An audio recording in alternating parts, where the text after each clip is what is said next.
And this is the first time we're back in studio in a week because we were in LA and then we were in Quebec City. So we're back in studio. In Quebecois. I just got a text message from my husband and he goes, we won the lottery. Well, he goes, I'm really horny. Someone just sent him a text message that our net worth is $100 million. He goes, what the fuck are you not telling me?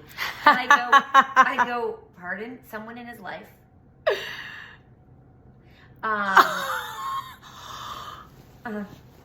Okay, first of all, $100 million.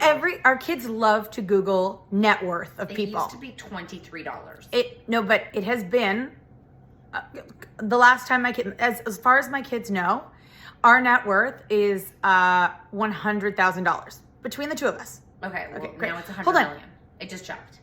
Who is looking other than our children? I think a lot of people. It's one of the number one Google things. Everybody's looking. Oh yeah, you can see when you go to your. I'm not talking about anybody. I'm saying everybody. I'm saying who in our personal lives other than our like I'm not seeing my mom and your mom Googling our net worth or my friends. I bet your friend. Oh, for sure, someone in your life has. Someone closer to you than you believe has definitely Googled your net worth. 1,000. I guess because it's an anomaly and it's confusing. And even the guy on the plane that I was sitting beside, because people like our children's friends think because you're visual that you must be rich because your profiles. But maybe people need to get their heads on because have you ever Googled the net worth of somebody really famous? It is so incorrect. Yeah. Like it says that they're a lot less rich than they actually are. Or vice Well, versa. in this case, 100 million. Do you have an extra phone? I'm dying to see this. Yeah, now I have it on screenshot. My husband's like, what? And I was like, that would be so awesome. I wish. I'm like, babe, one day. If I were with $100 million, I can let you know right now. Yeah. I wouldn't be like enduring winter. I wouldn't also be looking at like vacations, like on a budget. Like I wouldn't be like, if there's one thing you know about me, there's one thing he knows about me, I would not be like, okay, we have this. I'm like, this is too much. I would be like, I wouldn't be using our points to book a vacation. I'm like, just like realize that right now. I would be like trying to get into Bieber and Drake's DMs and say, where do you vacation? Exactly. I'd be, oh, fuck. I was like, okay. Like, I'm like, my salary does not reflect and so I'm like, also. Well, I mean, your husband sees all your accounting stuff anyways. Call with the accounting. He laughed. He was like this. Okay. That's really funny. I like that a lot. The person who brought it to me goes, if that was true, I wouldn't be working right now. I would retire. I would live off my wife's earnings. I don't know. He'd be bored. He'd probably fix the house or build a house or something. But I had to giggle. God, that is good. That is real good. That's really funny. 100 million. You know what? Maybe it is like, I mean, if they're putting it into the universe, then eventually it will become true. And then when it says that we're 100 millionaires, we'll actually be 500 millionaires. That's why I told my husband, I said, oh my God, it's the universe telling me we're going to be rich. It's foreskinning. I just could have so excited. I was like, I am so rich. I don't even have, like, oh. I know. Anyways, it wasn't true. If you just like, there's a girl in Ontario who turned 18 years old. She bought her first lottery ticket and she won $48 million. Okay. So regardless of the fact that you call your financial advisor, you're seeing it. Because that 18-year-old has a financial advisor. If it's me, for sure. I do that first. What's the first thing you go and buy? A house. On a beach. Probably a lot of them. Okay.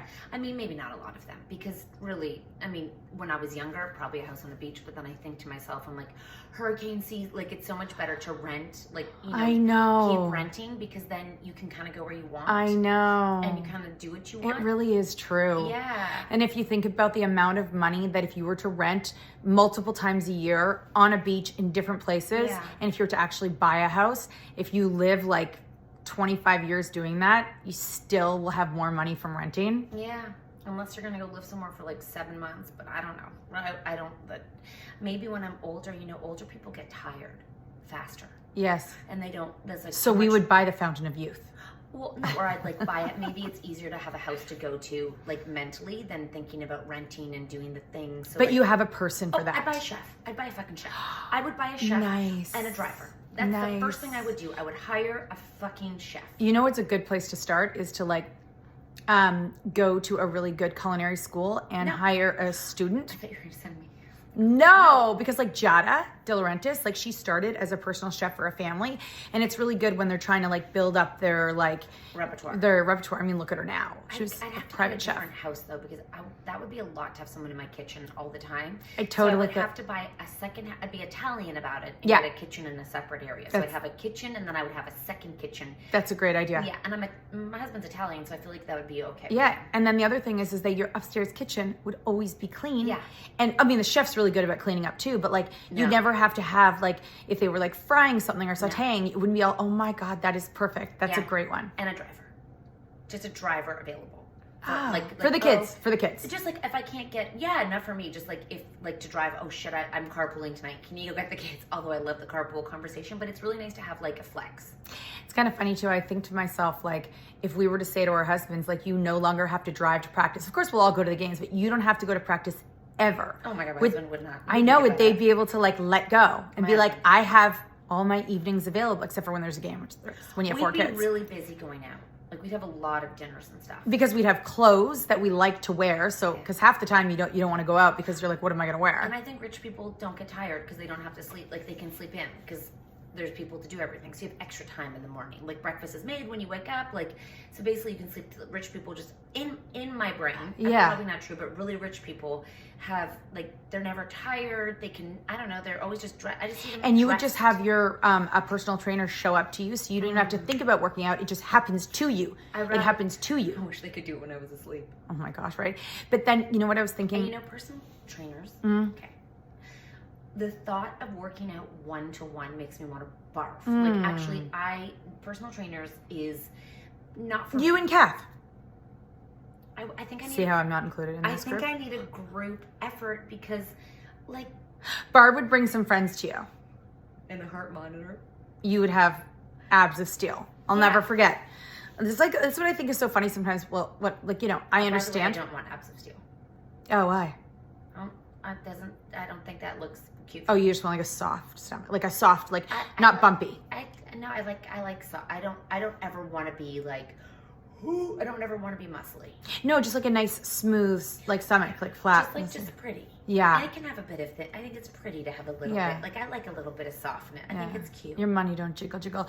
2 things about that. Number 1, I was thinking. But if you're ripped, congratulations, and I'm sure it looks great. And I'm sure you love it. For them, they love it. They love their ripped. Yeah.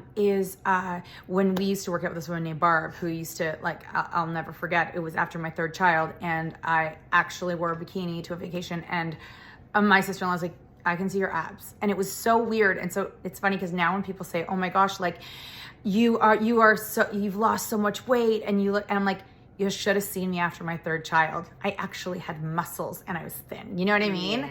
Like, it's just that everyone's just been used to me like this, that they're just so shocked. But I'm like, it's not the first time I've looked like this in my life. Oh my God, in fact, it's not the first time I haven't looked like this since like 40. Babies. Yeah. It's more of a 40 thing. No, it was TJ. TJ, fuck, it's so true. And I've never gotten off the medication that I got on. And I sometimes so sometimes I always thought that like that could have been part of it too. But the other thing I was TJ really, you just threw me over the edge. TJ just took it and just ran with it. He's like, you know what? Fuck you. I'm going to be with you forever. Watch me roar. Oh my gosh, it's so true. He's like, I'm going to leave my stamp on you everywhere.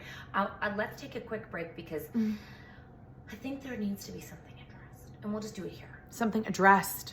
What, did I say it wrong? No, I didn't hear what you said. I thought addressed. Let's address something. And that's weight loss. So there's a few things.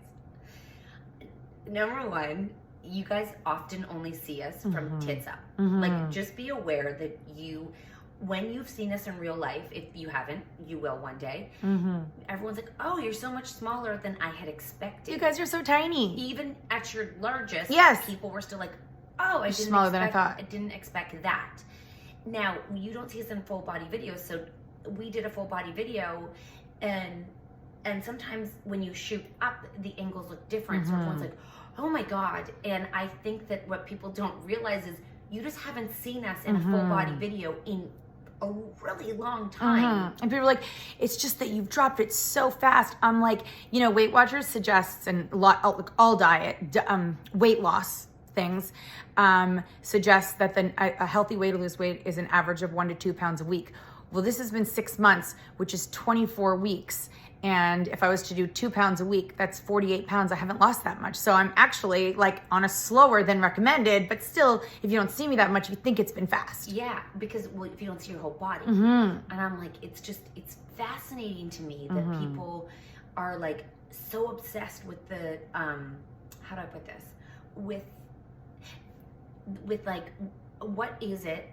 And I'm like, it's so crazy because if you just really, number one, it takes a lot longer than you think, and 1 pound each week adds up, but it's annoying to wait that long because you're like, you know, there's so many times where you're like, fuck it, it's not working. Like, why am I doing this for 5 pounds? Like when you know, I think we've all been there when, especially after you have children and it's not easy. Just for us, it never has just fallen off. Like the people like put their pants back on, like, was no my bounce right back, whatever that. I know bouncing back is not a thing, but I was like, I think when you mature, you realize that when you have to do it for your health, not just for your weight, you don't have the luxury of just saying fuck it, and you have to put in more time.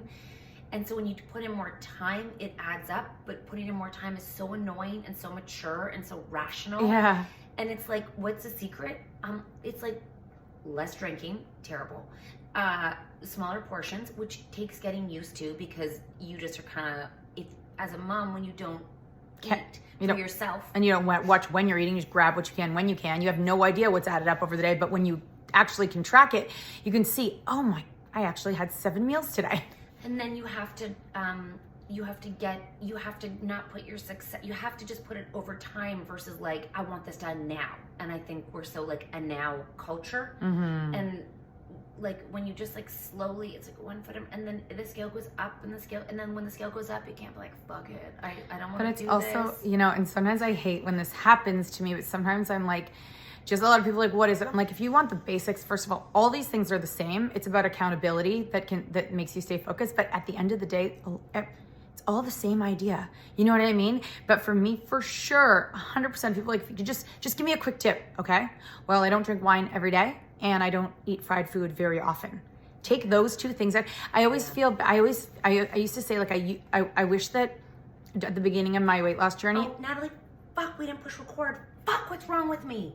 Yeah, go now. Okay. Start from scratch. No, just go from there. Okay. I say, like, at the beginning of my weight loss journey, I wish I was one of those people that like ate a donut every day and one of those big liters of like full sugar Coke, because then you're like, well, I know that if I just remove those, you'll immediately like lose weight. So for me, it's wine and fried food. And I hate to be reasonable. Like I think about how much I never go to a club and dance anymore, which means must be older. And then being reasonable, like not drinking every day just because I know it's not good for me or whatever. And I think about my mom. We always say my mom's so reasonable. Your mom is so reasonable. She has like a handful of chips, not the whole bag, right? But I feel like in my maturity, I'm getting a little bit more realistic about that. And the other thing I was thinking in the car it's maturity. Is I love feeling drunk. Yeah. I don't like feeling hungover. I didn't think you got hungover. Is this new? No, I mean just in general. Sometimes when you have to. But I would love to, once the kids are asleep, I'd love to be like drunk every night. Drunk, not wasted, just like buzz and watching a show and getting drunk. Like, you know what I mean? A little bit every night. I don't have that. I know. I love that feeling. No, like I can't. I go sober to drunk. Yeah. No, I would love to feel buzzed. I love it. It's like, so fun. Can you stay there for long? Yeah, I mean, sometimes you just like, sometimes it gets a little drunk, but either way, it's so fun. If I could just like literally wake up and feel perfect every morning, I would get drunk every night. Yeah. So I'm just looking for that. Like, you know, weight loss is boring. It's reasonable. It's boring and reasonable, and there's no, it's like everyone wants a fucking secret, and the secret is just move time and like length, and don't lie to yourself. I think a lot of people want to lie to themselves, and you know, it's really easy to be like I don't need that, like, you know. I know another reasonable thing that happens with age 2 is, and it's kind of sad because we love my IBS, is that less drinking and less fried food equals no IBS. So that's also like a natural. I know, but it's like so fucking funny though. Oh my God, I aged. I mean, I don't feel like I'm aging every single day anymore, because during those emergencies, you literally, like, I'm sprouting gray hair and wrinkles. Yeah, no, weight loss is a really funny, obsessive thing that a lot of people like to like analyze and like overthink. And, you know, it's kind of a fucked up society that we live in, where we're so hyper focused on what other people are doing. But I swear to God, if you drink more water, don't drink wine every night, and you move. And here's the other problem, you guys. With each year you get older, the harder it becomes to you move less, just naturally, because I think that motherhood, you move so much in the beginning, and then it's like you don't have time for yourself, so you begin a lot of sitting. The amount I drive in a car, it's really hard to get back up. I equate it to this. I think that when senior citizens move to Florida and walk the beach every day, there's so much more longevity than senior citizens who live in Canada and don't get outside every day because of ice, because of snow. And when you move into a condo and lose the stairs, you really do lose the muscles. Just like picking up your toddler every day. I held the baby recently for like half an hour. My arms hurt the next day. We used to hold babies all day long. And you know, your mom, we went to our families went to a hockey game this weekend, and your mom said something, and I thought about how that would cross her mind, and how it does cross my mind. And then I thought about it on the Sunday when I was watching football players, and some of these football players are like, you know, they're not 20, you know, they're older, and she's like, look at how their bodies move, like, because she's older, I'm older, and we both say, like, they fall down, they get back up, they run, they jump, they do all these things without even a thought. And for us, our bodies are just not like that anymore. But if you continue to move your body and stay healthy and stretch and build muscle, it becomes a lot easier. But it's funny, it crossed her mind. And then it was the next day I was watching football players. I was like, it's so true. Like, well, look at also babies who eat dust, like toddlers who like literally fall off a scooter and like bite the pavement, and then they get back up again, like without being like, oh, I sprained my knee. Like, I don't know a child who like TJ broke his leg, and then like 6 weeks later he's like running down the street. Like, it's and we take so much longer to heal. And even if I'm sitting down cross-legged on a ground, to get up, it's not smooth. And then you watch these athletes and you're like, holy cow. And kids, like, their bodies just work. Yeah. So I think that a lot of people, what applied to you when you were 20 doesn't apply to you when you're 30, doesn't apply to you when you're 40, doesn't apply to you when you're 50, and doesn't apply to you. Nothing that I do, nothing that Nat does applies to you. You have to do what works for you. And I think that's a really hard concept, because I think what we used to like all eat was that, like, you could do one thing, like just cut out carbs and then you'll lose weight, like just do this. And some people need more carbs, and some people need more protein, and some people are allergic, or their bodies are naturally, like, quote unquote allergic, so they bloat when they eat this thing. Yeah, you really have to. That's, you know, I know tracking's a very controversial topic, and you know, if you're a teenager, this does not apply to you. If you're 20 something, this does not apply to you. Just go and exercise for fun, for your mental health. But if you're in an age where you're like, you know, that's the other problem. I don't think we talk about this topic as an applied demographic, because there is a point in your life when you, and I would say it's like 38, 39, like probably when you're in that age where you're like, shit, I'm going forward fast. And it's not like I can, for me personally, I worked out for so long, and then I took a seven year gap basically without consistency. And I think that when you take such a big gap as an adult, it's like you think you can just go back to where you were, but that's 7 fucking years. Like, that's not just like I can go back, like when you take 3 months off and you're like, oh, I've been out for a while. 7 years is a lot. You know what else happens during those 7 years that a lot of people don't talk about, and that I've realized after talking to adults that are, I love we're talking about being old, but I mean, we're just being realistic, is I don't think it's old. It's your body also changes, and you have, like, people that were never lactose intolerant, people that didn't have wheat allergies, all these things start to happen. And the idea, what we're saying, is tracking not only movement, but what happens to your body when you eat different things. With your mind too. Some people really have a hard time with sugar. They get headaches, or they get hyper, or they crash hard. Like, you need to know, like, if you want to be responsible with your body as you get older, you got to know what works for you and what doesn't work for you. And I've always been so jealous of, like, I have a cousin, and you're worse than you used to be, but like people who say I have a stomach of steel. Like, it doesn't matter what you eat, you will not get diarrhea. Like, your bodily functions don't dictate your day. I'm always jealous of that. And then I wonder sometimes, like, is that ever going to change for those stomachs of steel? Yep. Let's take a quick break and we'll come right back. Yeah, it's totally... I also have a friend who's never barfed in her life. Like, people are just different. I have barfed way more times than I can count. I've barfed hundreds of times in my life. Sometimes because I'm not a barfer. No, you. Yeah, no. Oh, I could Only barf when at I'm the drunk. drop of a hat. I could just barf. I could barf right now, probably. Go barf. Yeah. I could barf if I smell gross things. I could barf if I drink too much. I could barf if I have acid reflux. I could barf. I get the flu every year, the barfing flu. I'm just a barfer. I think the other thing... motion sickness, barf. Barf. I think the other thing that everyone should be, like, cognizant of is that, like, if you're not barfing, is that... or getting diarrhea. You know, if we can all be responsible for ourselves without being triggered by other people and, like, not compare yourself, it is just a really... rather than working on, like, taking people down because they've lost weight or they're not losing, like, if you can just focus on, like, you and working on what makes you happy, we'd be so far ahead of the game. Like, the fact that, like, you've lost weight, gained weight, not gained weight, it's like, it's such an exhausting topic to, like, even think about. But the other thing is you know, focus on yourself, but be inspired by others. So if I've lost weight and I'm, like, sharing that I'm drinking less wine and that inspires you because you think that would help you, then look to people who just, like, they give you a good idea. And, like, Kat starting to go to, like, working out and going to hot yoga. If you're inspired, like, follow the people's paths that inspire you, but they don't make you feel bad, and that you're not turning to them for, like, the solution, that you're just going to follow their journey because you're inspired by it. Also, don't go all or nothing. That's the worst thing you can do. Like, don't go, like, I think actually that's the biggest secret ever, is don't cut everything out. Don't put limitations on yourself. You're like, this is a cheat meal. I can't do this. And don't say, I'm going to work out an hour, 7 days a week starting today. And don't work out because you ate something. Like, they don't go together. They're not the same thing. And it's like, if you could just separate everything, move, because you know you need to.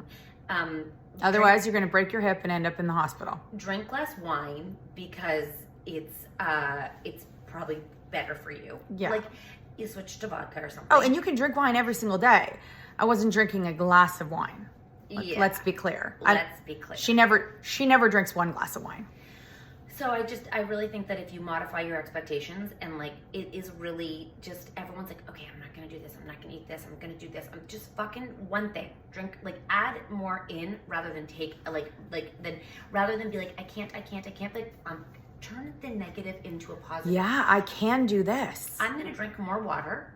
I'm going to eat more vegetables because I'm going to put fucking butter on them and salt, by the way. Don't eat shitty food. Don't eat shitty food. Don't boil your food and then wonder why you can't stick with something. And also, don't boil vegetables and give it to your kid and expect them to eat something that tastes like rubber. Fuck no, saute it with garlic and butter and bring the flavor, baby. Make it good, and then but make it delicious with some flavor, and then eat it and be like, that was like, make good food. I think a lot of people make shitty food. I do too. And they're like, oh, I'm not putting any olive oil or ketchup because there's sugar in ketchup. Fuck it. You gotta be reasonable. You do. And I'd just like to clarify before this would ever come out that I'm saying that I don't drink. Oh, no, you drink. I said you drink less. No, I know you don't. I'm just saying because I'm talking about this because I know that there's definitely, like, a lot of people who are saying, like, there's a big thing about, like, sobriety and not drinking, and it's better for your everything. I just want you to know where I stand. I love drinking. I love the feeling of alcohol. I do not like the taste of it. But I love to feel buzzed and, like, kind of drunk. I crave cocktails. But I just, it's like I had 3 tequilas on Saturday night. I was wasted. And they're like, have another one. I'm like, I can't. No, you're like, I'm going to barf if I do that. I'm wasted. You know, by the way, tequila and Fresca is delicious. Oh, God, I love Fresca. It's just the most delicious. I can believe that when I found out when I was, like, in my 20s that the most delicious drink called Fresca had no calories. What? Yeah, Fresca's really good. It's like juice. So I, then I chug it back. It's so delicious. So if you are listening and you're frustrated or you're stuck in a rut, go easy on yourself and just add more shit in. Don't limit yourself. And you know what's a great thing? Like I see batteries are right in there. Oh, it's so good to have it right there. Oh my God, they're just learning, Natalie. How many? 1, 2. I wish it gave me like a little bit of a warning. I know. Like beep, beep. Okay. Just make yourself at home. Hold on, we're almost there. Oh, you're talking to the dog. This one. Yeah, she's such a fucking, she's so lazy. There was like a dog that tried to play with her, and she thought about it, and then she was like, too fast. Yeah. Yeah, we were saying, just you have something about like drinking. Oh, I know. I was gonna say is that I made a dinner last night, and we were saying about like adding things in. Is I put, and I love to do this. Like if I make it like a delicious like meal and it has a sauce or whatever. If you want, like put it on a bed of spinach. First of all, I love spinach. I love the texture. Yeah. Spinach. To you, it's spinach. G-E. Spinach. I love spinach. Spinach. And it's funny because when my kids eat it, instead of on a bed of rice, let's say I put it on a bed of spinach and it soaks up the juices from like whatever sauce you have. And my daughter she takes a whole bunch of it. She's like, spinach doesn't taste like anything but the sauce. I'm like, that's what you like. Just when it cooks, it goes into like. Yes, that's why you have to like, it's still fresh when you put the warm on. So it's still got that, like, it's not soggy yet. It's the perfect time. And for me, I love the texture of it. And she's like, it doesn't taste like anything, but like, of course I'm gonna eat it because it tastes like the sauce. So it's a hot tip. Eat everything on a bed of spinach. Well, and also, your kids hate the food you make because it's disgusting. Thank you. Like fucking, I see what you serve kids. I've seen what kids eat, like when you go to the house. And it's in like a container, everything's separated. That was kind of cold. And like, it's just fucking disgusting. Oh, like just like the white chicken with nothing, and then the baby carrots, which I'm not sure if those were real carrots, just boiled. Ew. Have you ever had a boiled baby carrot with nothing on it? What's wrong with salt? I thought our bodies got dehydrated without salt. 100%. You know, fucking my kids put butter and salt on everything. And like, I know I'm judged for it, like hardcore, you know? My kids are like, there's not enough, like sometimes Chloe's like eating a McDonald's french fry. And she's like, there's not enough salt on here. I'm like, sorry, I draw the line. Like I'm drawing the line right now because I know that this is beyond salty. Like you gotta suck. You can't do this one big girl. No way. But also, like as your kids, by the way, if you have any interest in your kids having interest in what is one of the biggest categories of like entertainment, connection, everything is the food industry. You're never going to go to a restaurant and get a boiled carrot. So do you want them to taste it for the first time when they're on a date or at their friends' houses? No, they won't eat it. They'll be like, this is disgusting. I don't eat. Do you know why your kids are like, I don't eat this? Because it's gross. I'm just saying. Because I'm thinking of when my parents used to feed me like gross vegetables. They didn't put butter on. I remember I was like, I hate Brussels sprouts. No, I love Brussels sprouts. Did they boil them? Probably, yeah. Gross. And like or I had a nanny who did it or something, you know, and then like the spinach, I remember it being so like soggy and like, I was like, oh. Like greens, like any vegetable can be so delicious. Yeah. Everything. And you don't, Chloe makes her own salad every night and puts everything in it. That is so great because she didn't used to be into salads. No, Caesar salad. Caesar salad's her jam, and she puts vegetables in her Caesar salad. Perfect. Apples, carrots. Good. Yes. Peppers. She cuts them all up. I'm so happy for her. So she's joined the other side. All my kids, all of them are now better. Mm-hmm. Better. Olivia's a great eater now, but like Max, great. And I don't give up on your children. Yeah, and I also think, I know it sucks if you're listening to this and you're like, my kid doesn't eat any of that, and it's a big hassle, and we totally get it, and we're not saying like there's zero judgment on you, but the fact that we have 7 children who enjoy solid good food, like food that's good for you too, there can't be a coincidence that there's 7 out of 7. Yeah, it's got to be something there. They also have watched their mothers be very passionate about food for all of their lives. Yeah, so if you guys are wondering, you can, I know everyone's like, what do you eat in a day? I mean, I think that, like, first of all, everything, it's just smaller. If you could literally cut everything in half, and it is like, that's what's the hardest thing is, from a chocoholic who overeats sugar way too much. I know once you start, you can't stop. It's like wine. It's just, yeah, you just have to cut. It's shitty. It's so shitty. It's so shitty. I wish I could say, but once you buy do, a container and cut it. I don't know. And once you do cut it though, you crave it less. Your body just naturally. I'm on a bad kick right now. Oh, you are. Oh, I bought O. Henry's, Snickers, Mars bar, and peanut M&Ms yesterday. Oh. All of it. Oh. And I ate all of them. What? Yeah. And then I had peanut butter and chocolate ice cream. So there's nothing upstairs? Yeah, there is. There's a bit left. Oh, I bought so much. Oh, good. Oh, but all my fit, like. Did you end up at Shoppers Drug Mart? Yeah. That's where it happens. And you know, the other thing is I'm really cognizant of not limiting my children of anything. And I really do let them eat what they want. I don't say, no, you can't have that. I saw yesterday I ripped out the M&Ms out of her hand because, well, first of all, I'm like, those are mine. You're done with those. But she's eating a lot of sugar. And I'm like, Clay, it's like, come on. Like, you don't, like. I do the same thing with TJ sometimes. We're done. We're very the same in that way. It's like everything is at your disposal. Think about what makes you feel good. Yeah. And if you still think it feels good to go eat that, go ahead and do it. Like, I would never comment on what my daughters or my children eat, my son included. I mean, they're big eaters, they're growing eaters, they're amazing, they love to eat, and I never want to draw attention to what they're eating. So or what's on the back of the bag and like the calorie and taking all, because they're eating. That's what I care and our daughters are starting to have friends who they're watching, like they know what calorie is in everything, and I'm like, it's a different world. It's a different world. We're lucky where we are right now. But yeah, you and I have always been so open. Eat what you want. And I don't monitor it. No.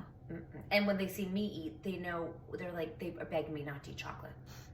Because you should hear me after it. Well, you. Oh, that's like my kids and fried food. They're like, you're gonna get diarrhea. We're gonna have an emergency. Please, Mom, don't do this. Yeah, they're all very aware of our. That's a blessing in us because we still eat it and we pay for it, and they're all like, oh my god. But even at the hockey game, like, take that away from her. Oh my god. Take the M&Ms away. She's gonna like that's the whole thing. Like I literally, it sounds like I'm a. No. Well, your mom's the best too. She saw me reach for the onion ring. She's like, do you know where the bathroom is? I'm like, oh my god, I love you. And by the way, those onion rings were so good. Well, guys, thanks for joining us today. It was a fun Tuesday podcast. And you know what? We share a lot on Instagram. I wish we could tell you some big magic secrets about weight loss, but the fact is it's boring. It's long. It's been almost 7 months. And we have a lot more interesting things to talk about. And guys, you know what? We have a bunch of amazing podcasts coming up. When we were in LA, we had a bunch of guests. And I have to say what all of them sort of say at the end is, I forgot I was on a podcast. I thought we were just talking. And that is the best when we can have people come into our hotel room. They're fucking famous. They live in LA and they show up to Cat and Nat hotel room and they forget they're on a podcast. Nothing better. There's nothing better. On that note, what's for lunch? I know. Well, I was going to stop off at the chocolate in the kitchen before I go home. Get your lashes done. And then I'll probably order something. Falafel. I'd suck at falafel, but then I might get diarrhea and I have to take a long time. Oh, you get diarrhea for falafel still? I thought you were done with that. Are you sure it's not the samosa? Because don't you do a falafel and samosa at the same time? Yeah, it's a bit much. Yeah, I think you need to choose samosa. But you know those balls are fried. Right, but don't you just eat like 2? Exactly. They give you 7. Just don't eat 7. Don't eat 7. And don't eat the samosa. You can't do both. I feel like the samosa with the bread and... Well, I had a bad experience with my last samosa, so that's kind of good. It was frozen on the inside. Gagged me with a spoon. I threw it out the window and I almost barfed. That's enough of barfing. Have a great day. Bye, guys.